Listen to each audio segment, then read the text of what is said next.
there are people who are called to it, and when they shrink from it, I think God holds them accountable because they're the voices God's counting on. I mean, I think of, for example, journalists. I think of pastors.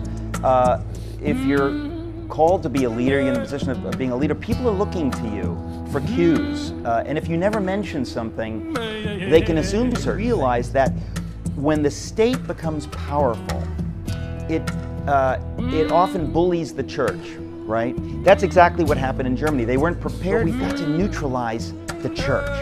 Bonhoeffer understood that this is wrong, and this is wrong on a number of levels. The idea that the church is meant to be the conscience of the state, not to be in bed with the state, cozy with the state, but to be the conscience of the state. When the state does something wrong, the church has an independent voice to say, that is wrong.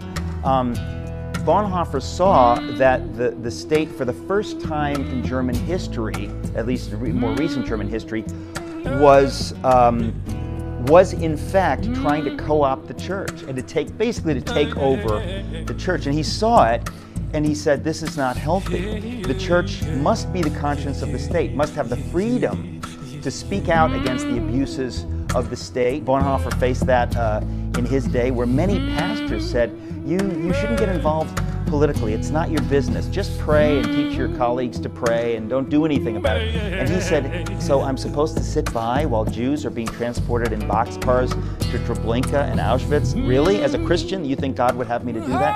I think we're in the same position.